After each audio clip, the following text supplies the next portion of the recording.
আচ্ছা কাকা যাই হোক, তাহলে এই গাছটা শুধু গেলে আমি নেই, তাহলে কয় টাকা দিতে হবে আপনাকে?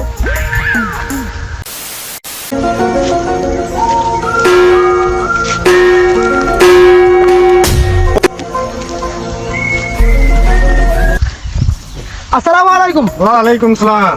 কাকু বাগান তো এটা আপনারই না? হ্যাঁ, এটা বাগান সম্পূর্ণ আমার। আমি তো অনেক দূর থেকে আসলাম। ব্যাপার হচ্ছে কি, মনে করেন যে আমার বেটা বিয়া করানো দরকার। আচ্ছা, তো বাড়িতে তো একটা খাট, বেটা বিয়া করালে তো আর একটা খাটের প্রয়োজন, আর একটা সুকেশের প্রয়োজন।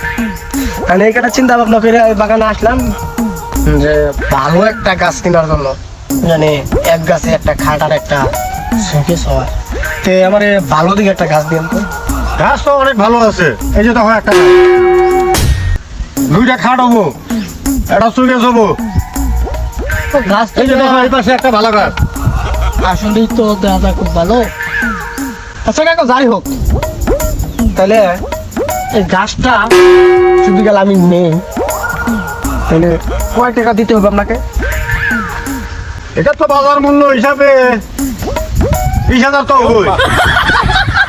তুমি তো একটু বাগানে আসছো আমার, তো তুমি 10,000 দিও। 10,000 টাকা? এটা গাছটা তো আসলে সুমেলে গেলাম, 7 ফিরি 2টা খন্ড ইতিহাস আইলো আমার কাছে 17,000 টাকা।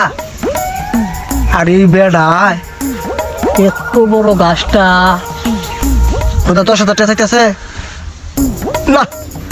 গাছটা তো তাহলে আবার নেনি দরকার। আর আমি এলাম যে চিটারের চিটার, আমার এমাই সে ঠকিয়ে খাবো, এটার একটা ঠকানি দিন। আচ্ছা কাকু, তাইলে পরে আর কিছু কম নেন না? না রে বাবা, এটা কম নেওয়া যাবে না। আচ্ছা যাই হোক, কম যেহেতু নিবেনই না, তাহলে আমারে গাছটা কি আজকে বাড়ি দিয়ে হবেন? ভাড়াই দিব মানে আমি এখন লাগাইয়া পাড়াই দিতেছি, 1 ঘন্টার ব্যাপার। যাই হোক কাকু, সব কথা তাহলে শুনুন। এই জানেন, এখানে 5,000 টাকা আছে, আচ্ছা, বুঝছেন? হ্যাঁ, আমি এখন বাজারে যাবো, বাজার থেকে একটা গাড়ি চইরা, যেহেতু আজকে আমি আমার পালসারটা নিয়ে আসি নাই, হ্যাঁ। বাসায় যাই আপনার নাম্বারটা আমার কাছে আছে, ওই নাম্বারে টাকা পাঠাই দিব। আপনি তাহলে 1 ঘন্টার মধ্যেই গাছটা কিন্তু বাসায় পাঠাই দেবেন। আরে বাবা, তুমি কোনো চিন্তা করো না, তুমি বাড়ি যাও, বাড়ি যাইয়া নাকে তেল দিয়ে ঘুমাও গা। কথা ঠিক থাকতো তো আবার? কথা ঠিক থাকতো মানে 1 ঘন্টার মধ্যে তোমার বাড়ির গাছ পৌঁছে যাবো। আচ্ছা ঠিক আছে। ভাই কি ব্যাপার, এখন পর্যন্ত আপনি গাছটা বানান নাই? গাছ পড়াবো কোথায় পড়াবো? কালকে 5,000 টাকা পাইলে দিয়ে গেলাম এই গাছের ব্যাপার। 1 ঘন্টার মধ্যে গাছ আমার বাড়িতে বাড়ানোর কথা, আপনি আমাদের গাছ পালেন নি কে? আমার গাছ আপনার বাসায় যাবে, গাছ বিক্রি করলো কে? হ্যাঁ, আপনি জানেন গাছ কার বয়সে গেছিলেন? আমার কিন্তু মেলা লোকে কাজ কাম করে, কেউ তো আমার অনুমতি ছাড়া বেচতে পারবে না। আপনি মেলাদার বয়স হয়ে দেন নি কালকে? না, কোনো ম্যানেজার নেই আমার। আমি এখানে বিক্রি করতে হলে গেছি, একমাত্র আমার অনুমতি ছাড়া কেউ বেচতে পারবে না। তাহলে কালকে তো লোকটা আমার কাছে দেয়া নিল। কোনো বাজার আছে? হ্যাঁ, কোনো বাজার আছে? বাসা তো নাই। কোনো মেমু কোনো কিছু দেওয়া নিত নাকি? হ্যাঁ? কোনো না, প্রমাণ আছে? ছবি আছে আমার কাছে। ছবি আছে? বের করেন দেখি, বের করেন। এই যে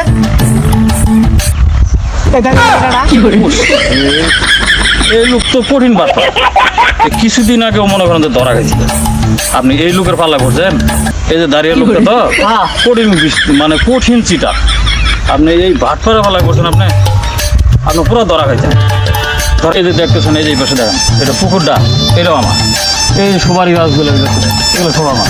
এই ধান খেত দেখতেছেন, এগুলো মানুষ চিনেন না, টাকা দিয়ে বসতেন। আমি বিশ্বজিটার আর আমার এই ঠকাই গেল। হাই রে ভাই, আমি হইলাম ঠকবাজ।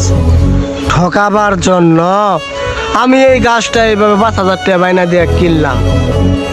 আমি কি ঠকবাজ? আমার উপরেও ঠকবাজ আছে। ওই যে মাইশা হাস্তরে কয় না, বাপের উপর দেয়া বাপ, এই দশায় পড়ছি। দর্শক বিন্দু, আমার কি পরিণতি হইল তা তো দেখতেই পাইলেন। তাহলে কাউকে যদি গেলে কেউ ঠকাবার নিগা যায়, তাহলে নিজের ঠকতে হয়, তা তো বুঝলেন। তাই ভাই, কাউকে ঠকানোর চেষ্টা করেন না। আসসালামু আলাইকুম।